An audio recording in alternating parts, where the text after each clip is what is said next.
가장 스타일. 어머니, 저희도 요즘 좀 빠듯해요. 그래. 알았다면 신경 쓰지 말. 그 말을 들은 날 저는 아무 말도 할 수가 없었습니다. 35년 동안 새벽 교대 근무를 하며 다른 사람의 고통 곁에 서 있었던 이 손으로 조용히 전화기를 내려놓았습니다. 대기업에 다니는 아들과 자기 병원을 운영하는 며느리가 빠듯하다고 했습니다. 그런데 그로부터 꼭 2달 뒤 저는 며느리가 자신의 어머니 계좌로 매달 50만 원씩 자동이체를 설정해 두었다는 사실을 우연히 알게 됩니다.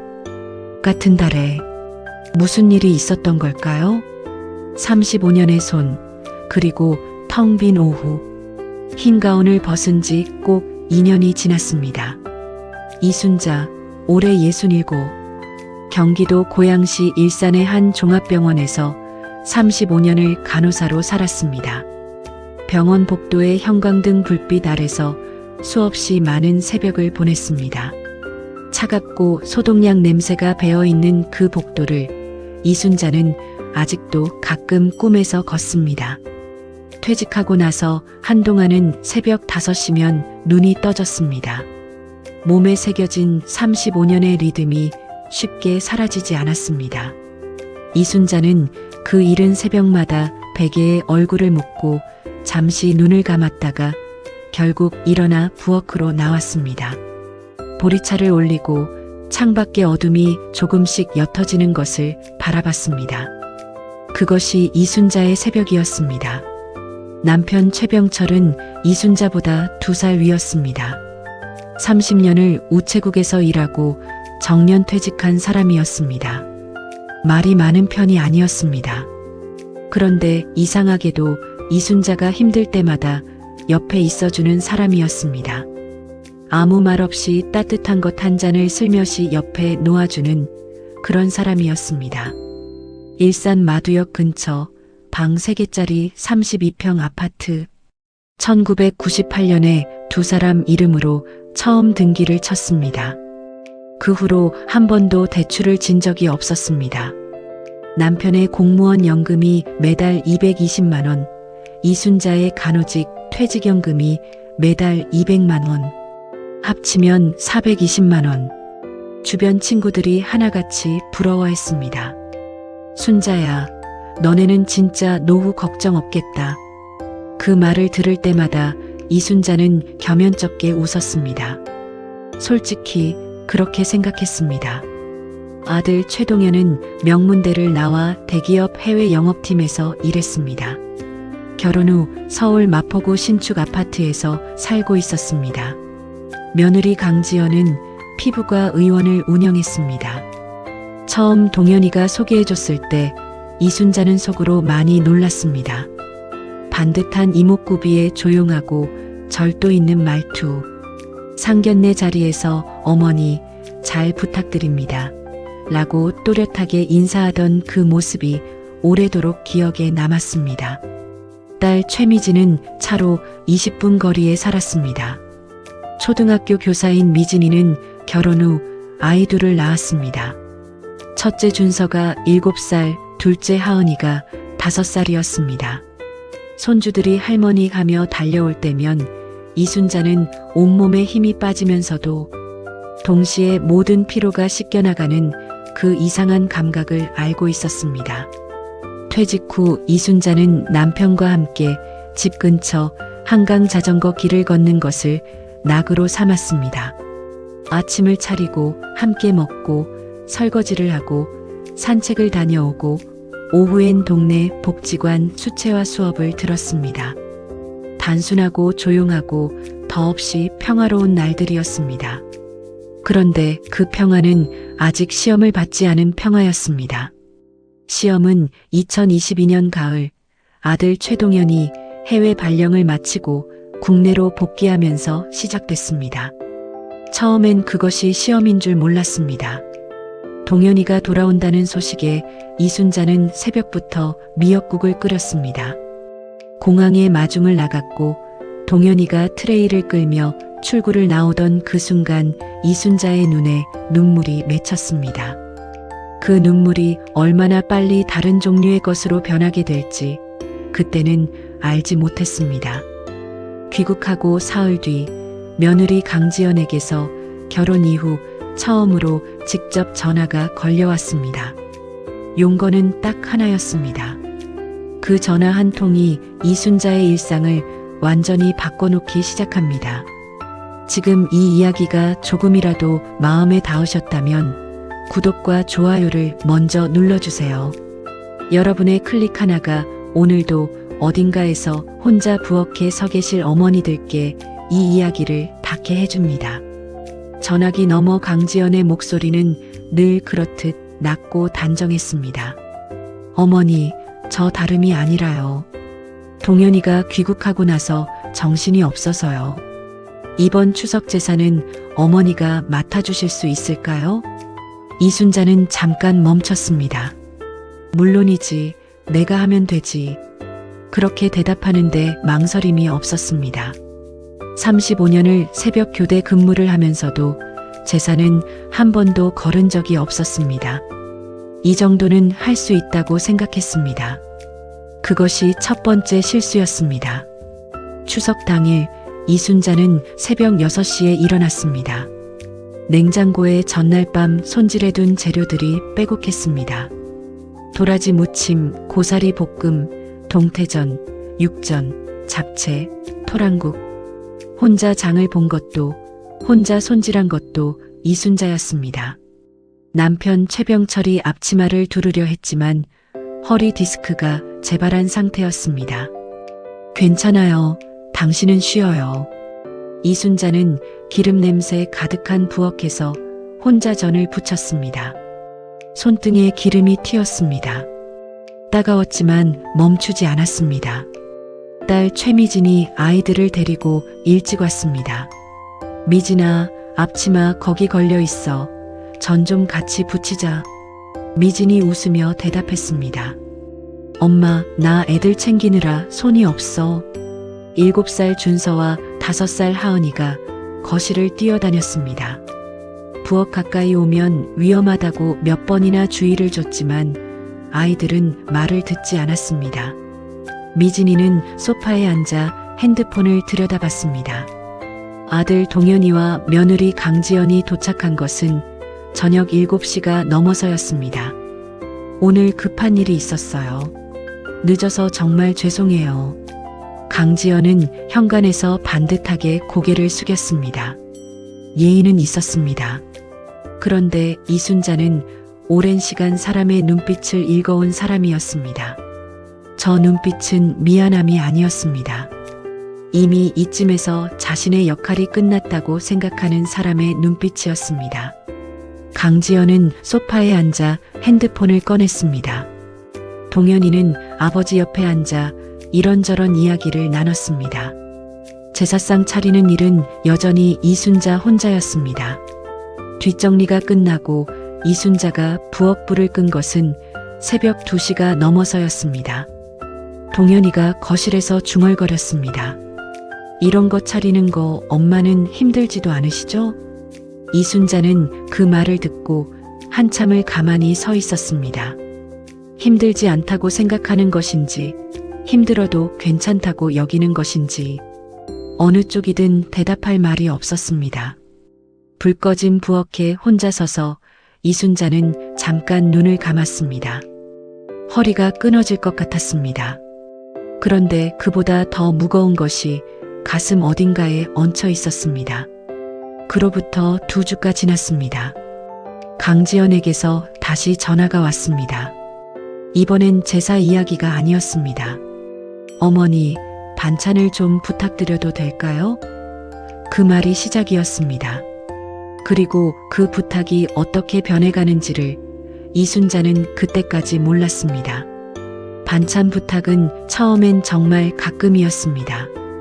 어머니, 동현이가 어머니 된장찌개를 너무 그리워하거든요. 조금만 만들어 주실 수 있어요? 이순자는 기꺼웠습니다. 내 손으로 만든 음식을 아들이 좋아한다는 말이 싫을 어머니는 없습니다.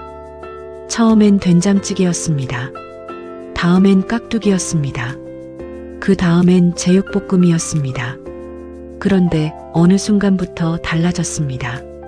강지연에게서 문자가 왔습니다. 어머니, 이번엔 시금치 나물이랑 연근조림이랑 계란장 조림이면 어떨까요? 이순자는 그 문자를 보다가 잠깐 멈췄습니다. 반찬 배달 앱에서 메뉴를 고르듯 품목이 줄줄이 나열되어 있었습니다. 그래도 했습니다. 토요일 오전 장을 보고 오전 내내 부엌에 서서 3가지를 만들었습니다. 연근을 조리는 데만 1시간이 걸렸습니다. 계란장은 간이 잘 배도록 이틀 전부터 준비했습니다. 시금치는 뿌리 하나하나를 손으로 다듬었습니다. 통에 나눠 담고 뚜껑이 잘 닫히는지 확인하고 직접 마포까지 들고 갔습니다. 아파트 앞에서 강지연에게 전화를 했습니다. 며느리야, 엄마가 반찬 가져왔어. 아래 있어. 잠시 후 문자가 왔습니다. 어머니, 감사해요. 동현이 편에 가져가게 해주세요. 직접 내려오지 않았습니다. 이순자는 아파트 로비 의자에 앉아 아들을 기다렸습니다. 5분, 10분. 결국 동현이가 운동복 차림으로 내려왔습니다. 엄마, 고생했어요. 잘 먹을게요. 그 말을 남기고 올라갔습니다. 이순자는 버스를 타고 집으로 돌아왔습니다. 그로부터 열흘이 지난 어느 날이었습니다. 마포 아파트 근처에 볼일이 생겼습니다. 반찬통도 찾아올 겸 동현이에게 문자를 보냈습니다. 엄마가 잠깐 들를게. 동현이가 답했습니다. 오늘 저희 둘 다 외출 중이에요. 비번 알잖아요. 그냥 들어가도 돼요. 이순자는 비번을 누르고 현관을 열었습니다. 조용한 집안. 반찬통은 부엌에 있을 거라 생각했습니다. 그런데 부엌 입구에 들어서는 순간 이순자의 발이 멈췄습니다. 싱크대 옆 구석, 쓰레기통 가까이에 무언가가 쌓여 있었습니다. 이순자가 가져간 반찬통들이었습니다. 시금치 나물, 연근조림, 계란장. 뚜껑이 열린 것도 있었고 아예 뜯지도 않은 것도 있었습니다. 냄새가 났습니다. 며칠이 지난 냄새였습니다. 냉장고에 들어가지도 않은 채 그 자리에 그냥 있었던 것입니다. 이순자는 한참을 그 자리에 서 있었습니다. 지난 토요일 오전 내내 서서 만든 반찬들이었습니다. 그 손이 지금 이 쓰레기통 앞에 서 있었습니다. 어이없어서 웃음이 나오려다가 웃음이 나오지 않았습니다. 허탈했습니다. 이순자는 반찬통을 조용히 챙겼습니다. 집으로 돌아오는 버스 안에서 창밖을 보다가 눈물이 났습니다. 억울해서가 아니었습니다. 허무해서였습니다. 35년을 남의 회복을 위해 살았습니다. 그 손으로 만든 음식이 뚜껑도 열리지 않은 채 쓰레기통 옆에 놓여 있었습니다. 감사합니다, 어머니. 그 목소리가 귀에 울렸습니다. 이순자는 버스 창문에 이마를 기대고 눈을 감았습니다. 그날 저녁 남편 최병철이 아무 말 없이 이순자 손을 잡았습니다. 이순자는 그 손의 온기를 느끼며 아무 말도 하지 않았습니다. 말로 설명할 수 있는 것이 아니었습니다. 그로부터 사흘 뒤 딸 최미진에게서 전화가 왔습니다. 오빠 부부 이야기를 한바탕 늘어놓더니 마지막에 한마디를 덧붙였습니다. 엄마, 나 이번 달부터 준서 하원을 좀 부탁해도 돼? 이순자는 그 말을 들으며 이상한 예감이 들었습니다. 그 예감은 틀리지 않았습니다. 전화는 언제나 저녁 8시 이후에 왔습니다. 아이들 재우고 나서 거는 전화라는 것을 이순자는 알고 있었습니다. 엄마, 나야. 딸 최미진의 목소리는 늘 반쯤 지쳐 있었습니다. 그런데 이상하게도 오빠 이야기가 나오면 목소리에 힘이 생겼습니다. 엄마, 오빠 진짜 너무하지 않아? 이번 제사도 올케는 늦게 오고 밥만 먹고 갔잖아. 어떻게 저럴 수가 있어, 진짜. 이순자는 설거지를 하다가 수도꼭지를 살짝 잠갔습니다. 들어야 하는 시간이었습니다. 그러게 짧은 대답이면 충분했습니다. 미진이는 계속했습니다. 오빠도 한심해. 엄마 힘든 거 보면서 왜 한마디를 못해? 그 말들이 처음에는 위로가 됐습니다. 미진이는 내 편이구나. 적어도 미진이는 내 마음을 알아주는구나. 그런데 시간이 지나면서 이상한 것이 보이기 시작했습니다.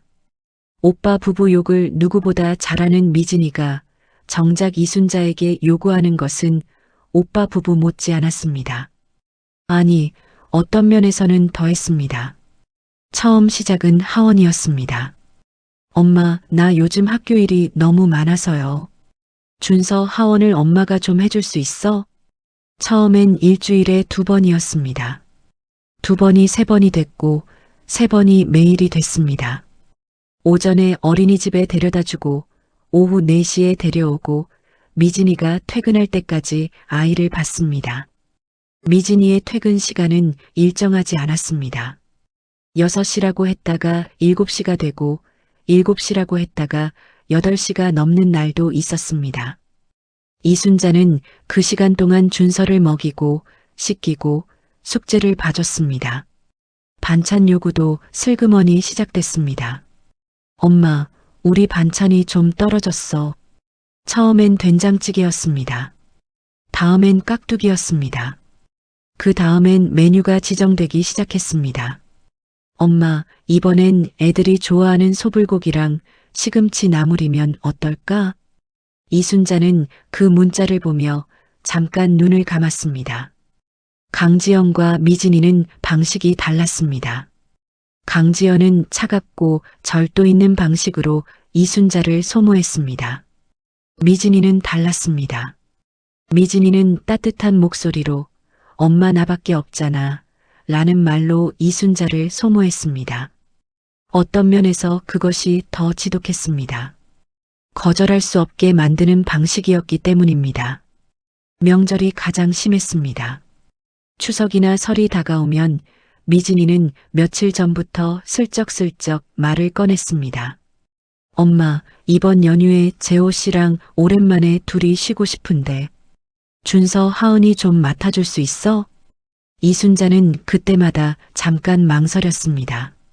그런데 엄마 나밖에 없잖아 라는 말이 나오면 어김없이 그래, 맡겨라 라는 대답이 나왔습니다. 추석 연휴 닷새 동안 손주 둘을 보면서 차례 음식까지 준비하는 것이 얼마나 고된 일인지 미진이는 알면서 모르는 척했습니다. 그러면서도 오빠 욕은 멈추지 않았습니다.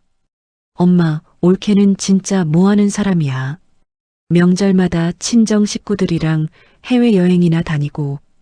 이순자는 그 말을 들으며 속으로 생각했습니다.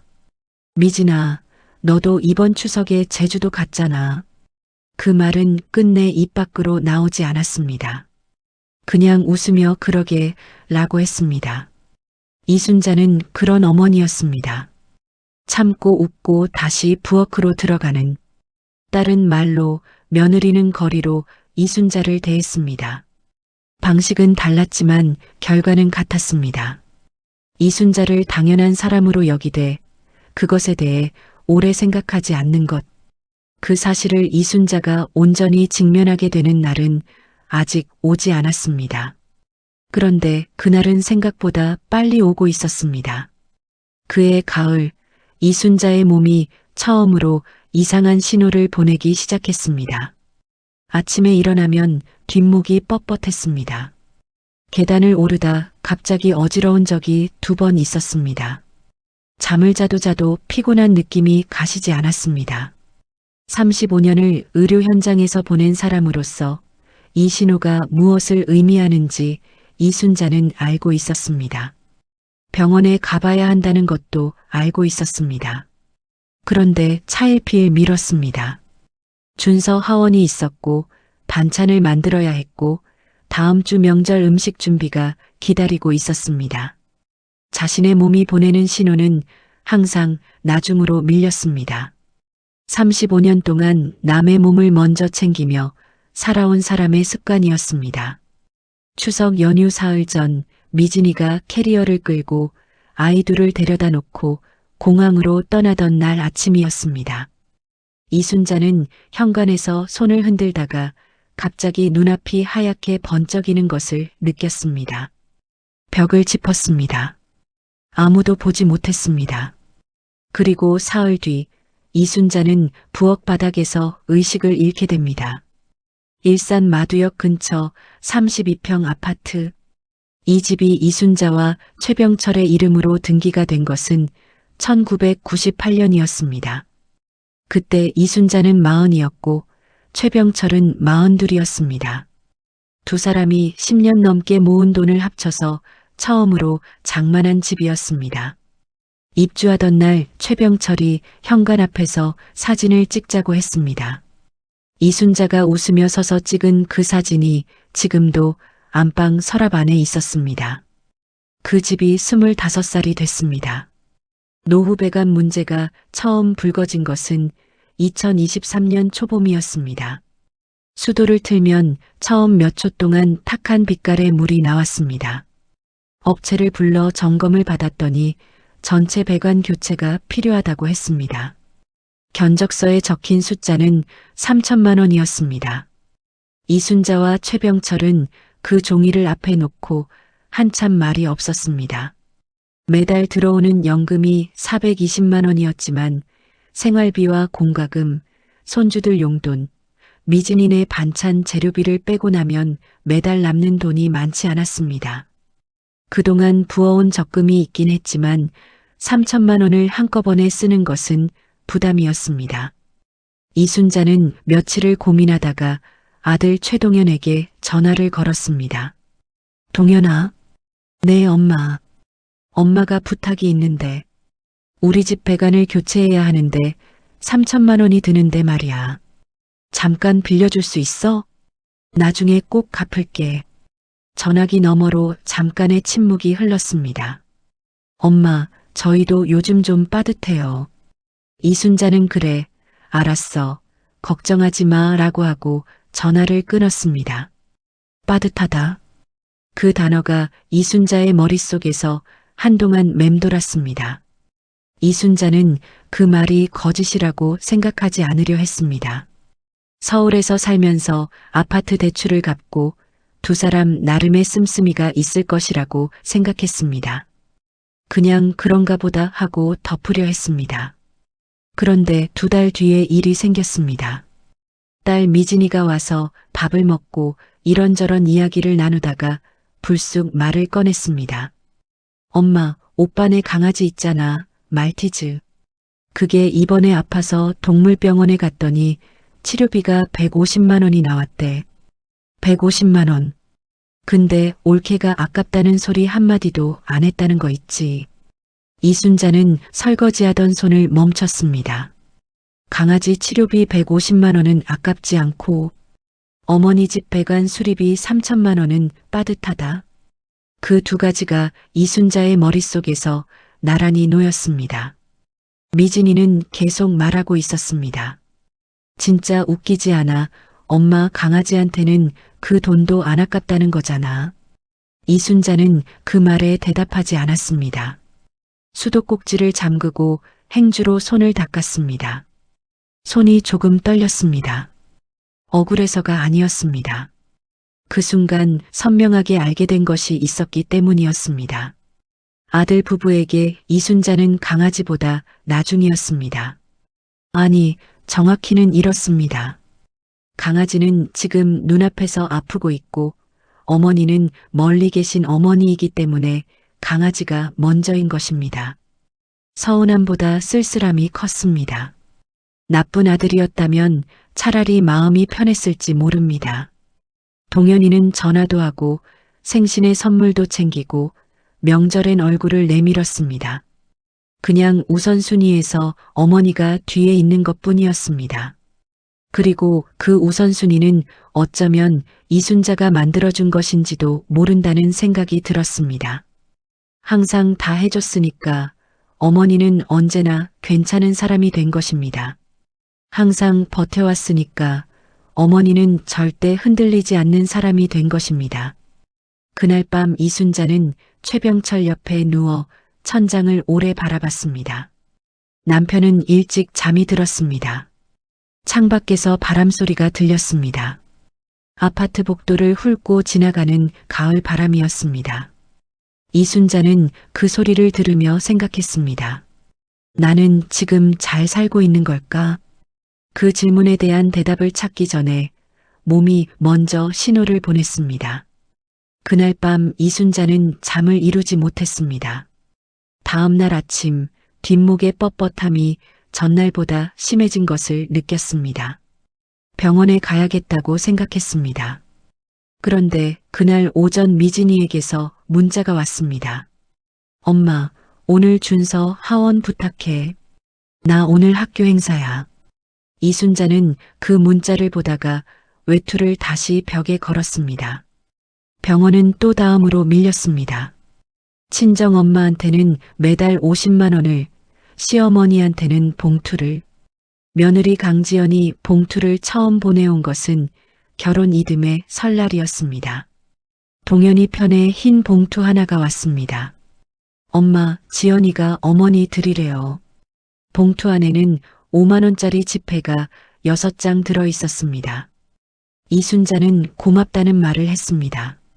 그런데 봉투를 받아들고 나서 묘하게 마음이 편하지 않았습니다. 뭔가 선을 긋는 것 같은 느낌이었습니다. 나는 돈으로 했으니 더 이상 바라지 마세요. 라는 말처럼 느껴졌습니다. 다음 명절엔 50만 원이 됐고 그 다음엔 70만 원이 됐습니다. 금액이 오를수록 이순자의 마음은 오히려 더 복잡해졌습니다. 강지연은 그 봉투로 자신의 역할을 깔끔하게 완결짓고 있었습니다. 예의 바르고 교양 있게, 아무도 뭐라고 할 수 없는 방식으로. 그러던 어느 추석이었습니다. 온 가족이 모여 밥을 먹는 자리에서 강지연이 딸 미진에게 가볍게 말을 건넸습니다. 미진 씨, 친정은 명절에 뭐해요? 미진이 대답했습니다. 별거 없어요. 그냥 모여서 밥 먹는데요. 강지연이 말했습니다. 아, 저희 친정은 명절마다 온 가족이 해외여행을 가거든요. 올해는 발리 다녀왔어요. 미진이 말했습니다. 어머, 부럽다. 이순자는 그 대화를 부엌에서 들었습니다. 육수를 젓던 손이 멈췄습니다. 창문 너머로 찬 바람이 부엌 안으로 스며드는 것이 느껴졌습니다. 명절마다 새벽까지 혼자 제사상을 차리는 이 집 어머니 앞에서 명절마다 온 가족이 해외여행을 가는 친정 이야기를 태연하게 하고 있는 것이었습니다. 이순자는 아무 말하지 않았습니다. 손을 다시 움직였습니다. 국물이 끓기 시작했습니다. 그리고 얼마 뒤 훨씬 더 마음에 걸리는 일이 생겼습니다. 동현이가 쓰던 낡은 태블릿을 고쳐주려다가 화면에 켜진 알림이 눈에 들어왔습니다. 이달 자동이체 완료. 이순자는 무심코 화면을 내려다봤습니다. 수신인 이름이 보였습니다. 강지연 모친 계좌 50만 원. 매달 자동이체 설정이 되어 있었습니다. 이순자는 태블릿 화면을 조용히 내려놓았습니다. 3천만 원이 빠듯하다던 그 달에도 이 이체는 빠짐없이 나갔을 것입니다. 이순자는 아무것도 느끼지 않으려 했습니다. 그런데 손이 떨렸습니다. 잘못이라고 생각하지 않으려 했습니다. 누구나 친정 어머니가 더 가까운 법이니까. 그런데 이상하게 그 숫자가 머릿속에서 지워지지 않았습니다. 50만 원. 매달. 그리고 이순자에게는 봉투. 이순자는 그날 밤 오래도록 잠을 이루지 못했습니다. 억울함이 아니었습니다. 외로움이었습니다. 35년 동안 남의 고통 곁에 서 있었습니다. 새벽에 두려워하는 환자의 손을 잡아줬습니다. 그 손이 지금은 아무도 잡아주지 않는 손이 되어 있었습니다. 그 생각을 하는데 눈물이 나왔습니다. 소리 없이 나오는 눈물이었습니다. 최병철이 자다가 돌아 누우며 이순자의 등에 손을 얹었습니다. 아무 말 없이 그냥 손만 얹어줬습니다. 이순자는 그 손의 온기를 느끼며 눈을 감았습니다. 이 사람 하나가 있어서 아직 버티고 있다는 것을 알았습니다. 그로부터 2주 뒤 이순자는 추석 명절 음식을 준비하다 부엌 바닥에서 의식을 잃게 됩니다. 그리고 병원 침대에 누워 처음으로 이 생각을 하게 됩니다. 내가 대체 누구를 위해 이렇게 살아왔나? 그 질문에 대한 대답이 의외의 방식으로 찾아옵니다. 부엌 바닥에서 눈을 떴습니다. 2023년 추석이었습니다. 그의 추석 연휴는 닷새였습니다. 연휴 사흘 전 딸 미진이 캐리어를 끌고 현관에 나타났습니다. 손에는 준서와 하은이를 하나씩 잡고 있었습니다. 엄마, 부탁해. 나 재호 씨랑 제주도 가는 거 알지?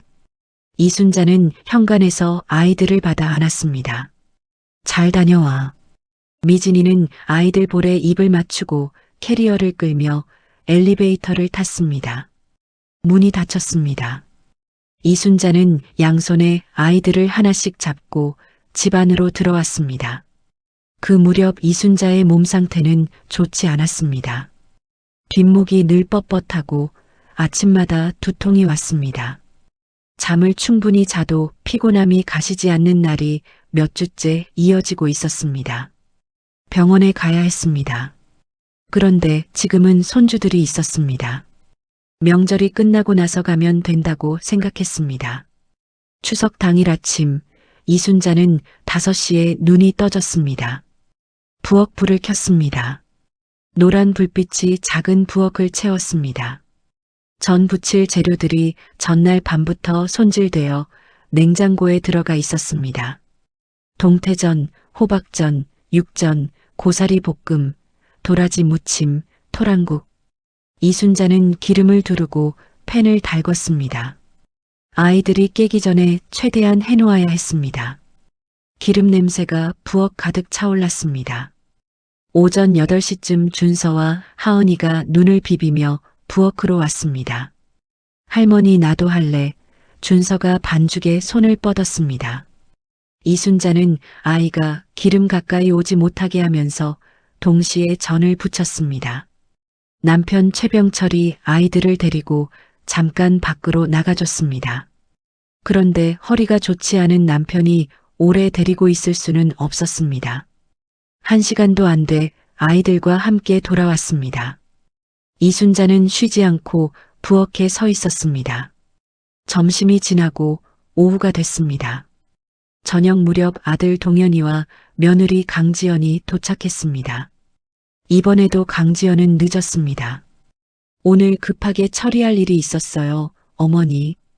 죄송해요. 강지연은 현관에서 고개를 숙였습니다. 그리고 거실 소파에 앉아 핸드폰을 꺼냈습니다. 동현이는 아버지 옆에 앉아 TV를 봤습니다. 준서가 동현이에게 달라붙었고 동현이는 잠깐 아이와 놀아줬습니다. 그것이 그날 저녁 두 사람이 한 일의 전부였습니다. 차례가 끝나고 두 사람이 돌아간 것은 자정이 넘어서였습니다. 아이들은 이미 잠들어 있었습니다. 남편은 아이들을 재우다 함께 잠이 들었습니다. 이순자 혼자 부엌에서 마지막 설거지를 하고 있었습니다. 허리가 끊어질 것 같았습니다. 발바닥이 화끈거렸습니다. 뒷목이 돌처럼 굳어 있었습니다. 그런데 멈출 수 없었습니다. 내일 아침에 아이들이 일어나면 밥을 줘야 했습니다. 동현이가 좋아하는 나물이 남아있으니 점심에 올 때 싸줘야 했습니다. 그 생각을 하는 순간이었습니다. 갑자기 눈앞이 하얗게 번쩍였습니다. 싱크대를 잡으려 했는데 손이 허공을 헤쳤습니다. 무릎이 꺾였습니다. 그 다음은 기억이 없었습니다.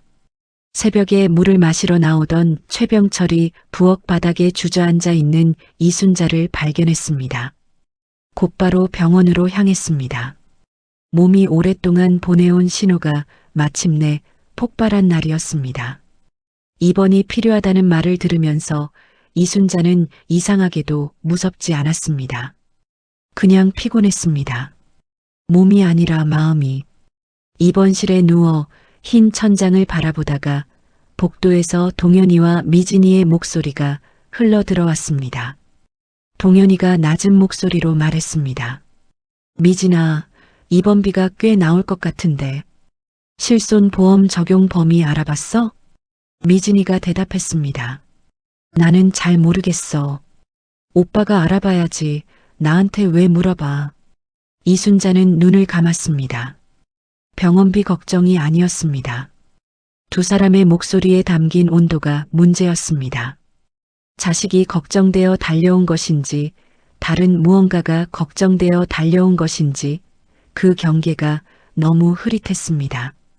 이순자는 그날 처음으로 이 질문을 스스로에게 던졌습니다. 나는 대체 누구를 위해 이렇게 살아왔나? 2주를 입원했습니다. 그 2주 동안 아들은 3번 왔고 딸은 2번 왔습니다. 강지연은 오지 않았습니다. 대신 봉투가 왔습니다. 남편 최병철은 매일 아침 와서 저녁까지 있다가 돌아갔습니다. 퇴원하던 날 이순자는 남편에게 처음으로 속마음을 꺼냈습니다. 그리고 최병철이 단 한마디를 했습니다. 그 한마디가 이순자의 남은 인생을 바꿔놓았습니다. 퇴원하던 날 오후였습니다. 일산 마두역 근처 32평 아파트. 현관문을 열고 들어서는데 집안이 조용했습니다. 언제나 그랬던 집이었는데 그날은 그 조용함이 다르게 느껴졌습니다. 텅 빈 것 같았습니다. 최병철이 이순자의 외투를 받아 걸어주고 소파로 데려갔습니다. 앉아요. 내가 따뜻한 거 타줄게. 보리차 끓이는 소리가 부엌에서 들렸습니다. 이순자는 소파에 앉아 거실을 천천히 둘러봤습니다. 32평. 두 사람이 살기엔 넓은 공간이었습니다. 방 3개 중 하나는 오래전부터 창고처럼 쓰이고 있었습니다. 동현이 어릴 때 쓰던 책상이 아직 거기 있었고 미진이가 결혼 전에 입던 옷들이 박스에 담긴 채 쌓여 있었습니다. 또 다른 방은 손주들이 올 때를 대비해 이불과 장난감이 채워져 있었습니다. 이순자는 그 사실을 퇴원하고 나서야 처음으로 제대로 봤습니다. 이 집은 언제부터 나를 위한 집이 아니었던 걸까? 최병철이 보리차를 들고 왔습니다. 둘이 나란히 소파에 앉았습니다. 한동안 아무 말도 없었습니다. 창밖으로 저녁 햇빛이 비스듬하게 들어오고 있었습니다. 먼지가 햇살 속에 조용히 떠다녔습니다. 이순자가 먼저 입을 열었습니다. 병철 씨. 최병철이 찻잔을 내려놓으며 고개를 돌렸습니다. 이순자는 그 눈을 바라보며 오래 참았던 것들을 꺼냈습니다. 쓰레기통 옆 반찬통 이야기를 했습니다. 태블릿 화면에서 본 자동이체 이야기를 했습니다. 3천만 원이 빠듯하다던 아들 이야기도 했습니다. 미진이가 오빠 욕을 하면서 정작 자신은 똑같이 한다는 이야기도 했습니다. 병원 복도에서 들린 두 사람의 목소리 이야기도 했습니다. 말하는 내내 목소리가 떨렸습니다. 눈물이 나왔습니다. 이순자는 울면서도 계속 말했습니다. 35년을 남의 곁에서 살았는데 정작 내 곁은 아무도 없더라고요. 내가 쓰러지는 날까지 아무도 몰랐어요. 최병철은 그 말을 듣는 내내 아무 말을 하지 않았습니다. 시선을 이순자에게 고정한 채 조용히 듣기만 했습니다. 이순자가 말을 다 끝내고 나서 긴 침묵이 흘렀습니다. 창밖에서 바람 소리가 들렸습니다. 그리고 최병철이 말했습니다. 여보. 이순자가 눈물을 닦으며 고개를 들었습니다. 이제 우리 둘이 살자. 그 말이 가슴 어딘가를 건드렸습니다. 35에 결혼해서 32회를 함께 살면서 처음 듣는 말 같았습니다. 이순자는 다시 눈물이 났습니다. 이번엔 서러운 눈물이 아니었습니다. 뭔가 오래 닫혀있던 문이 열리는 것 같은 눈물이었습니다. 그날 밤부터 이순자는 조용히 움직이기 시작했습니다. 아무에게도 말하지 않았습니다. 남편과 단둘이만 알고 시작한 일이었습니다. 이순자가 처음 한 것은 부동산 앱을 여는 것이었습니다. 일산 시내에서 소형 아파트를 검색했습니다. 12평에서 15평 사이. 두 사람이 살기엔 충분하고 손주를 맡기거나 아이들이 눌러앉기엔 불편한 크기. 그런 집을 찾았습니다. 며칠 뒤 남편과 함께 매물 두 곳을 직접 보러 갔습니다. 부동산 사장님이 물었습니다. 두 분이서 쓰기엔 좀 좁지 않으세요? 이순자는 웃으며 대답했습니다. 딱 좋아요. 두 번째로 본 집이 마음에 들었습니다. 일산 중심부에서 버스로 10분 거리, 남양, 작은 창문 너머로 야트막한 산이 보이는 13평짜리 아파트였습니다. 볕이 잘 들었습니다. 부엌이 작았습니다. 딱 두 사람 먹을 만큼만 만들 수 있는 크기였습니다. 이순자는 그 작은 부엌 앞에 서서 처음으로 마음이 편해지는 것을 느꼈습니다. 여기로 하죠.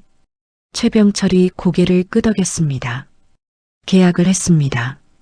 32평 아파트를 내놓았습니다. 시세 차익이 생겼습니다. 배관 수리비를 충분히 남기고도 두 사람의 노후 자금이 더 탄탄해지는 숫자였습니다. 이사 날짜가 정해지고 나서야 아들과 딸에게 알렸습니다. 먼저 전화한 것은 미진이었습니다. 엄마, 갑자기 이사가 왜야? 이유가 뭐야? 이순자는 담담하게 말했습니다. 배관 문제도 있고 둘이 살기엔 너무 넓어. 작은 데서 오붓하게 살려고. 미진이가 잠깐 침묵하다가 말했습니다. 그래도 그렇게 작은 집은 좀 그렇지 않아? 이순자는 말했습니다. 우리가 살기엔 딱 좋아. 동현이도 전화가 왔습니다. 엄마, 거기 오면 저희 짐도 못 두는 거 아니에요? 이순자가 조용히 말했습니다.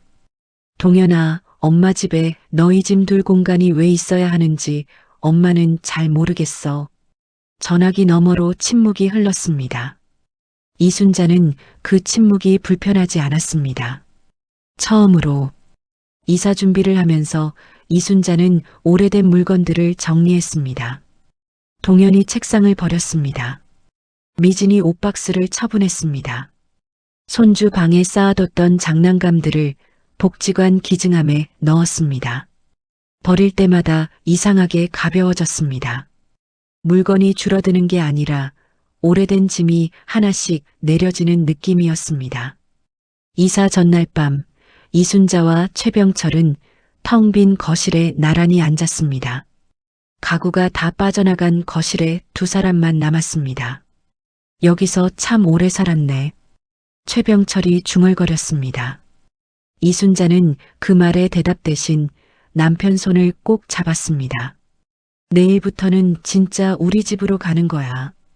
그 생각이 이순자를 잠들게 했습니다. 오랜만에 깊은 잠이었습니다. 이사 당일 아침, 이삿짐 트럭이 오기 1시간 전이었습니다. 현관벨이 울렸습니다. 며느리 강지연이었습니다. 혼자였습니다. 동현이도 없이 강지연이 혼자 찾아온 것은 결혼 이후 처음 있는 일이었습니다. 이순자는 문을 열었습니다. 강지연이 말했습니다. 어머니, 드릴 말씀이 있어서요. 그 눈빛이 전과 달랐습니다.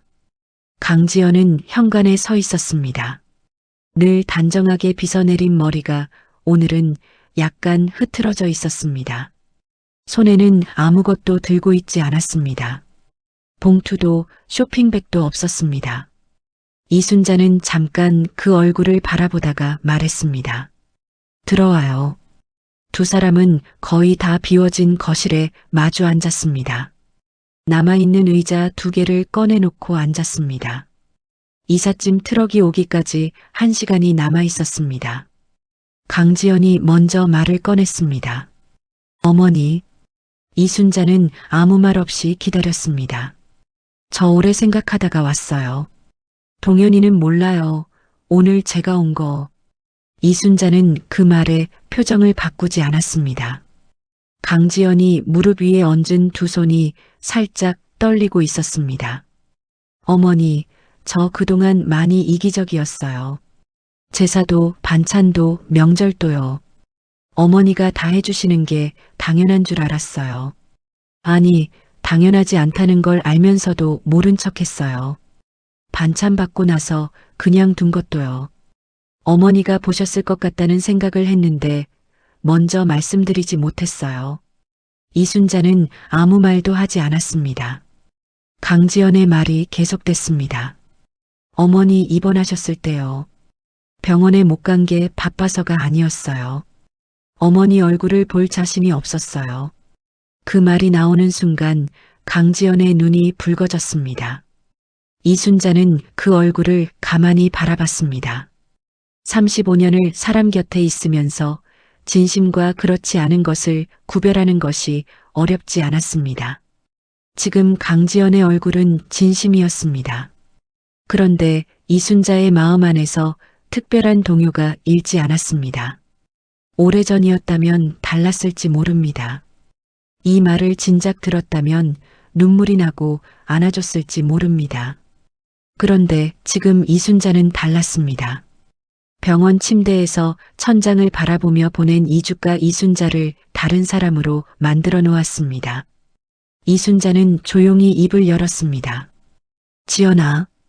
강지연이 고개를 들었습니다. 나는 며느리한테 더 이상 섭섭함이 없어요. 사실 섭섭하다는 감정도 기대가 있어야 생기는 거잖아요. 나는 이제 그 기대를 내려놨어. 강지연의 눈에 눈물이 고였습니다. 이순자는 계속했습니다. 다만 한 가지만 부탁할게요. 동현이한테 솔직하게 살아줘요. 동현이가 엄마한테는 빠듯하다고 하면서 다른 곳에는 다 쓸 수 있는 사람이라는 걸 동현이는 몰라요. 그걸 동현이가 알아야 자기 엄마가 어디쯤 있는지 알게 되거든. 그것만 해줘요. 그 말이 끝나고 강지연이 천천히 고개를 숙였습니다. 죄송해요, 어머니. 이순자는 그 말에 괜찮아요 라고 하지 않았습니다. 대신 이렇게 말했습니다. 잘 살아요, 둘이서. 강지연이 핸드백에서 무언가를 꺼냈습니다. 이번엔 흰 봉투가 아니었습니다. 손으로 쓴 편지 봉투였습니다. 어머니, 이건 돈이 아니에요. 제가 오래 쓰다가 못 드리고 있던 편지예요. 이순자는 그 봉투를 받아 손 위에 얹었습니다. 가볍고 작았습니다. 그런데 이상하게 무게가 느껴졌습니다. 강지연이 일어섰습니다. 현관에서 마지막으로 한 번 더 고개를 숙였습니다. 어머니, 건강하게 지내세요. 이순자는 고개를 끄덕였습니다. 문이 닫혔습니다. 이순자는 손 위에 편지 봉투를 내려다봤습니다. 열어보지 않았습니다. 일단 가방 안에 넣었습니다. 최병철이 부엌에서 나오며 물었습니다. 누구 왔어요? 이순자는 잠깐 생각하다가 대답했습니다. 며느리요. 최병철이 눈을 크게 떴습니다. 이순자는 그냥 웃었습니다. 이삿짐 트럭 오겠네요. 준비해요. 그날 오후 두 사람은 13평 아파트로 이사했습니다. 이삿짐을 다 들여놓고 남편과 둘이 바닥에 앉아 편의점 김밥을 먹었습니다. 작은 창문 너머로 저녁빛이 들어왔습니다. 야트막한 산의 실루엣이 보였습니다. 이순자는 김밥을 씹다가 중얼거렸습니다. 좋다. 최병철이 물었습니다. 뭐가요? 이순자가 창밖을 보며 대답했습니다. 여기. 최병철이 웃었습니다. 그것으로 충분했습니다. 그날 밤 이순자는 새집 작은 방에서 강지연의 편지를 꺼내 읽었습니다. 편지는 2장이었습니다. 첫 장은 그동안 하지 못했던 말들이었습니다. 두 번째 장은 이런 문장으로 시작했습니다. 어머니, 저는 어머니처럼 단단한 사람이 되고 싶었는데 어머니처럼 살 용기가 없었어요. 이순자는 그 문장을 2번 읽었습니다. 그리고 편지를 조심스럽게 접어 다시 봉투에 넣었습니다. 눈물이 나왔습니다. 이번엔 서러운 눈물도 허무한 눈물도 아니었습니다. 오래 막혀 있던 것이 조용히 뚫리는 눈물이었습니다. 그로부터 한 달 뒤 새 집에서 처음 맞는 명절이 왔습니다. 아들 동현이가 전화를 해왔습니다. 목소리가 달랐습니다. 평소와 다르게 조심스럽고 낮았습니다. 엄마, 나 할 말이 있는데요. 저 지연이한테 다 들었어요. 이순자는 그 말을 들으며 창밖산을 바라봤습니다. 그 전화에서 이순자가 한 말이 이 이야기의 진짜 사이다였습니다. 첫 명절이 왔습니다. 새 집에서 맞는 첫 번째 설날이었습니다. 이순자는 아침 일찍 일어났습니다. 그런데 이번엔 전 부칠 재료를 꺼내지 않았습니다. 두 사람이 먹을 만큼만 단출하게 준비했습니다. 작은 부엌이 딱 그만큼의 음식을 만들기에 적당했습니다.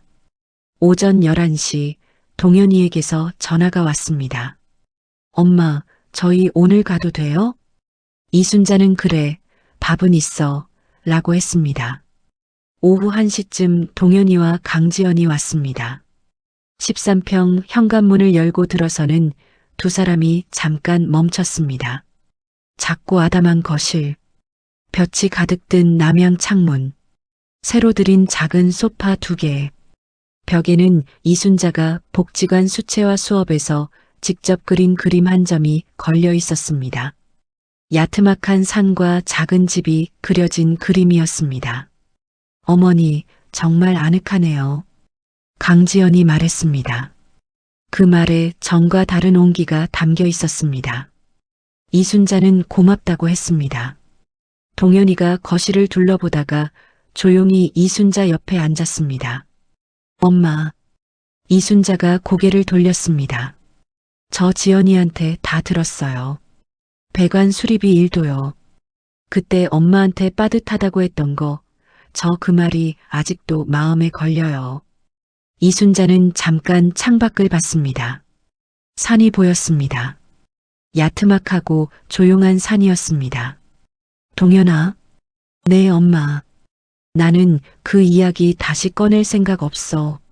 엄마가 원하는 건 그게 아니야. 동현이가 고개를 들었습니다. 내가 원하는 건 다음에 내가 무언가를 결정할 때 엄마 생각도 잠깐 해주는 거야. 그것뿐이야. 동현이 눈이 붉어졌습니다. 엄마, 죄송해요. 이순자는 웃었습니다.